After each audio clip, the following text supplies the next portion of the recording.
Hi, I'm Luis King, and I'm going to be working out a problem from section 3.4.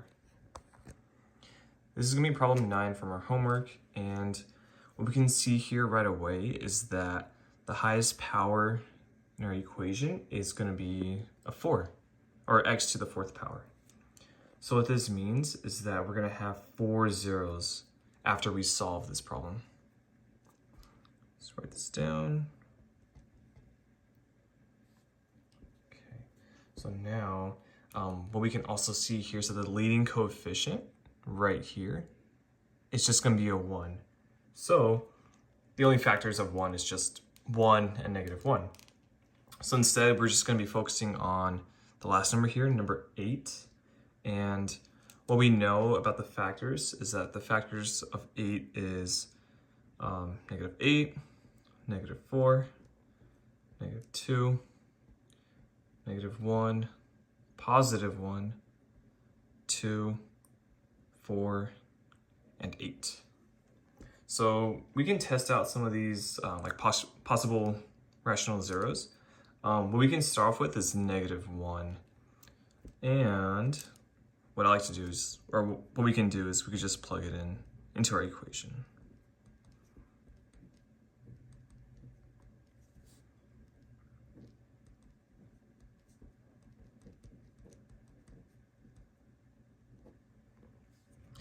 Okay, so after we plugged in -1, we can simplify it.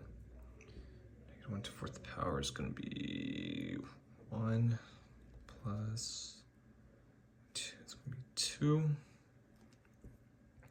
So right here is going to be +1. And 12 times -1 is -12 plus 8. So let's see, so we have 1 plus 2, it's going to be 3, it's going to be 4, minus 12 is going to be -8, and then plus 8, this leads to 0. So we can see here that -1 does lead to a 0 in our equation.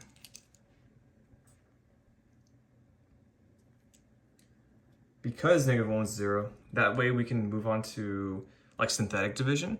And with synthetic division, that's when we can find the remaining, or I'm sorry, that's when we can, we can find out the next zeros later on. So let me draw this here. I'm gonna plug in -1 right here. And then we're gonna add our coefficients. So just 1, -2, +1, 12, and 8. All right, so we're going to drop down the first number. It's going to be a 1. 1 times -1 is -1. -2 plus -1 is going to be -3. And then -3 times -1 is +3. That is right here. And then +1 plus +3, that's going to be 4. And 4 times -1 is going to be -4.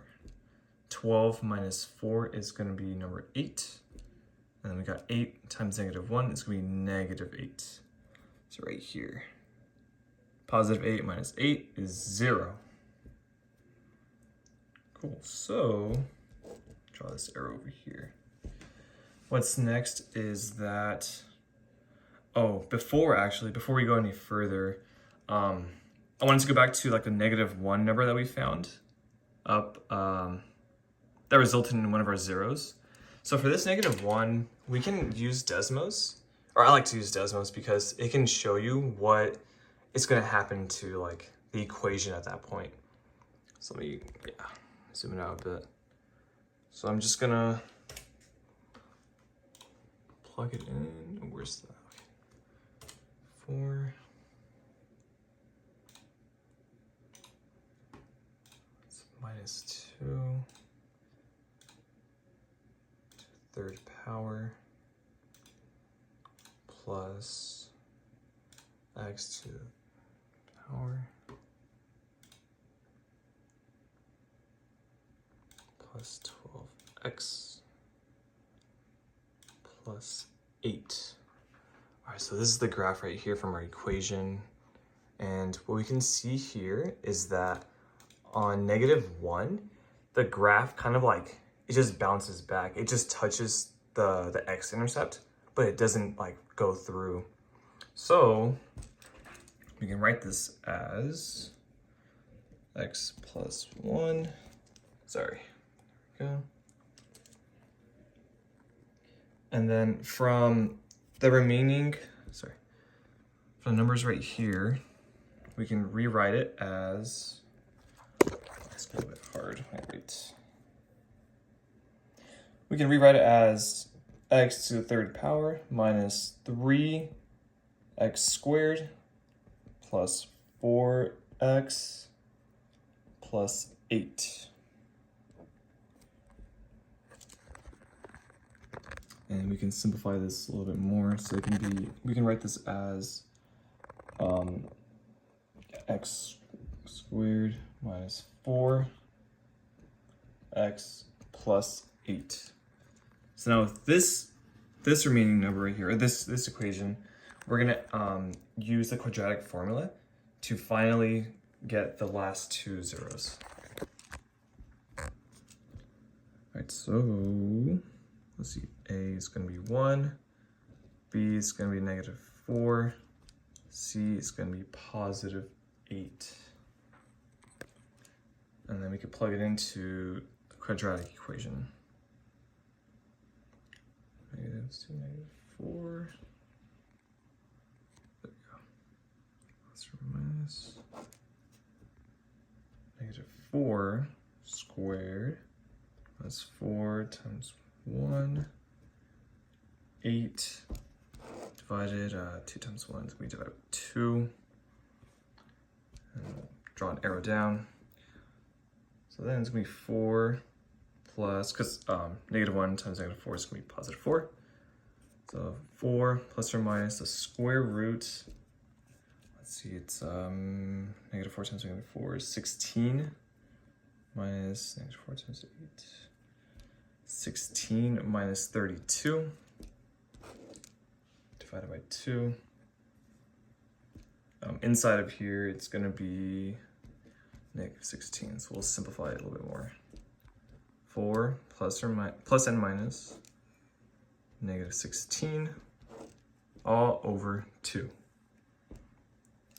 So what's going to happen here is we can divide, which will lead us getting into 2 plus or minus the square root of -8. So of course we can't do this, it will just lead to an imaginary number. So what we can do here is, there we go. So what's going to happen here is that we're going to get an imaginary number where it's going to be 2 plus or minus 2i. So of course, like we can't square root -8, it'll just be 4 -2, and then 4 is 2 and 2. So right here are 2 zeros, the 2 remaining zeros that we're gonna get.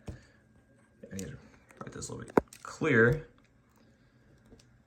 It's going to be 2 plus 2i and 2 minus 2i. And then it's gonna be x plus 1, which is what we got earlier up here. And because using our graph to kind of tell that like the graph just bounces back, this is 2 like zeros, so we're just gonna add like a square right here.